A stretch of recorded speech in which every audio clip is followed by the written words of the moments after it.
In episode 103, titled Training Mechanics, Backpropagation as Error Correction, we focus on backpropagation as the practical engine that lets neural networks learn rather than merely compute. Backpropagation is often presented as a complex mathematical procedure, but at a conceptual level, it is simply a method for calculating how to reduce error by adjusting weights in the right direction. If you understand it as error correction and credit assignment, the mystery largely disappears, and the rest becomes disciplined bookkeeping. The exam expectation is that you can explain what backpropagation computes, why gradients matter, and how the training loop uses those gradients to improve predictions. This topic also connects to training stability, because backpropagation only helps when gradients remain usable and the update steps are appropriately sized. The goal of this episode is to give you a clean narrative you can say aloud that captures what is happening without drowning in symbols. Before we continue, a quick note. This audio course is a companion to the DataX books. The first book is about the exam and provides detailed information on how to pass it best. The second book is a Kindle-only ebook that contains 1,000 flashcards that can be used on your mobile device or Kindle. Check them both out at cyber.author.me in the Bare Metal Study Guide series. Backpropagation, often shortened to backprop, is the process of computing gradients through the network efficiently so you know how each parameter affects the loss. The network produces a prediction during the forward pass, and the loss function measures how wrong that prediction is compared to the target. Backpropagation then computes how changes in each weight and bias would change the loss, which is exactly the information you need to decide how to adjust parameters to reduce error. The efficiency part matters because a network can have millions of parameters, and you need a method that reuses intermediate computations rather than recalculating everything from scratch for each weight. Backpropagation accomplishes this by systematically moving backward through the computational graph of the network using stored intermediate values from the forward pass. In practical terms, it is a structured way to compute all required partial derivatives in a single backward sweep. Gradients are the sensitivity of the loss to each weight, meaning they tell you how much the loss would increase or decrease if you changed a weight slightly. A gradient can be positive, indicating that increasing the weight would increase loss and therefore be harmful, or negative, indicating that increasing the weight would reduce loss and therefore be beneficial. The magnitude of the gradient tells you how strongly that weight is currently influencing error, which helps determine how much it should change in the next update. This sensitivity perspective is why gradients are so central, because they translate error into actionable adjustment directions for each parameter. Without gradients, you would be guessing how to change weights, which would be inefficient and unreliable in high-dimensional spaces. With gradients, you have a local direction for improvement that is grounded in the current model and current data batch. Thinking of gradients as which knobs are causing error and by how much makes the role of backpropagation intuitive. The chain rule is the mathematical principle that makes backpropagation possible because it allows you to compute how an early weight affects the final loss through a sequence of intermediate transformations. Each layer transforms its inputs into outputs, and the loss depends on the final outputs, so the influence of an early layer must pass through every subsequent layer. The chain rule tells you that this influence can be computed by multiplying derivatives along the path from the weight to the loss, which is exactly what backpropagation organizes. Backpropagation starts at the loss, computes how the loss changes with respect to the output layer's inputs, then propagates that influence backward layer by layer. At each layer, it combines the incoming error signal with the derivative of that layer's activation and linear transform, producing gradients for that layer's weights and sending a new error signal further back.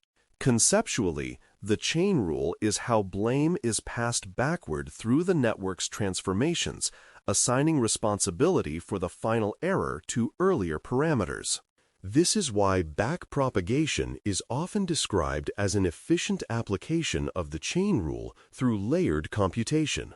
Once you have gradients, the basic weight update rule is to step in the opposite direction of the gradient to reduce loss. If the gradient tells you that increasing a weight would increase loss, you reduce that weight. And if the gradient tells you increasing a weight would reduce loss, you increase it.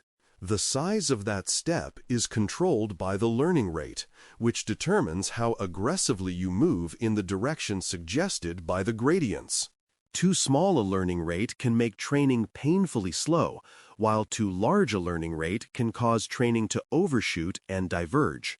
The key point is that gradient descent style updates are local improvements, meaning they reduce loss in the neighborhood of the current parameters. Over many iterations, these local improvements can accumulate into a strong model, provided the training process remains stable and the data provides consistent signal. Thinking of updates as move weights to reduce measured error keeps the mechanics grounded in purpose rather than in formula. It helps to narrate one training step as a loop because that loop is the repeated pattern that drives learning. First, the network performs a forward pass to produce predictions for a batch of inputs. Next, you compute the loss by comparing those predictions to the true targets using the chosen loss function. Then, you run backpropagation to compute gradients for all weights and biases, effectively determining how each parameter contributed to the loss. Finally, you update the parameters by stepping opposite the gradients, scaled by the learning rate, so the next forward pass should produce slightly better predictions. That is one iteration, and training repeats this cycle many times across batches and epochs until validation performance stops improving or the budget is exhausted.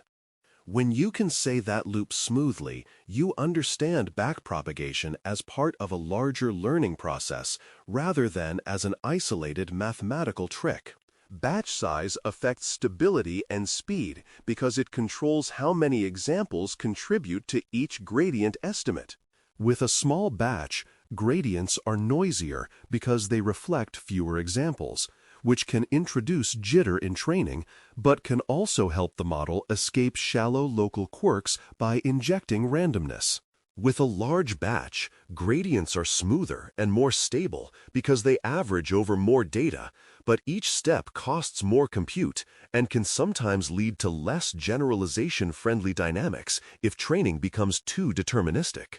Batch size also influences how quickly you can process an epoch and how much memory is required, because larger batches require storing more activations for backpropagation. The stability trade is that larger batches reduce variance in gradient estimates, while smaller batches can increase variance, which can be either helpful or harmful depending on learning rate and model architecture. In practical engineering, batch size is one of the knobs you adjust to balance compute efficiency with stable learning. Understanding batch size as how noisy is my gradient estimate is the exam-level insight. Vanishing and exploding gradients are common training failure modes in deep networks because the chain rule involves multiplying many derivatives across layers. If the derivatives are mostly less than 1 in magnitude, repeated multiplication can shrink the gradient towards 0 as you go backward, making early layers learn extremely slowly, which is vanishing gradients. If the derivatives are mostly greater than 1 in magnitude, repeated multiplication can blow gradients up to very large values, causing unstable updates, which is exploding gradients. Activation choice, depth, and weight initialization all influence whether gradients tend to shrink or grow. These issues matter because backpropagation can only correct error if the gradient signal remains in a workable range, meaning it is neither too small to matter nor too large to control. This is why deep learning design often includes choices specifically aimed at keeping gradients healthy. Recognizing these failure modes helps you diagnose why training may stall or diverge even when the code is correct. Normalization and initialization are practical tools for keeping gradients in a workable range because they shape the scale of activations and the starting scale of weights. Good initialization aims to prevent early layers from producing activations that saturate or explode, which would immediately distort gradients. Normalization techniques adjust feature scales or intermediate layer activations so that signals remain centered and reasonably scaled as they propagate forward, which indirectly supports stable backward gradients as well. The principle is that stable forward signal flow tends to support stable backward gradient flow because the two are linked through the derivatives of the same operations. When signals are appropriately scaled, you avoid saturating activations like sigmoid and tan and reduce the chance that ReLU units die due to consistently negative inputs. These design choices are not about making training fancy. They are about preventing predictable numerical pathologies in deep networks. The exam-level point is that stable training requires controlling scale, not merely running backpropagation. Training curves provide an operational view of whether learning is behaving, and divergence is often a sign that the learning rate is too high or that gradients are unstable. If training loss spikes upward, oscillates wildly, or becomes not a number, it indicates the update steps are too aggressive for the current gradient scale. If training loss decreases smoothly but extremely slowly, it can indicate the learning rate is too low or gradients are vanishing, especially in deeper networks. Monitoring also includes watching validation loss or validation metrics because training loss alone does not tell you whether the model is learning generalizable patterns. A common pattern is training loss continuing to improve while validation performance stops improving or gets worse, which indicates overfitting. Training curves are therefore an early warning system, and they let you adjust learning rate, batch size, or architecture before you waste compute. Thinking of curves as diagnostics turns training into an engineered process rather than a blind run. Separating training loss improvements from validation performance is essential because backpropagation optimizes training loss, not real-world performance, and those two can diverge. Training loss will almost always improve with enough capacity and enough iterations because the model can fit the training data more closely. Validation performance is the check that tells you whether the learned representations generalize to unseen data, and it is the guardrail that prevents you from celebrating memorization. This separation is especially important in deep networks because they can fit complex patterns and noise with ease, producing a misleading sense of success if you look only at training metrics. Using a validation set, monitoring validation curves, and applying early stopping based on validation behavior are practical controls that keep training honest. The exam-level message is that improvement in training loss is necessary but not sufficient evidence of usefulness. Generalization must be evaluated separately because training optimization is not the same as deployment performance. Backpropagation can be communicated as systematic credit assignment for error, which is often the most intuitive explanation for stakeholders.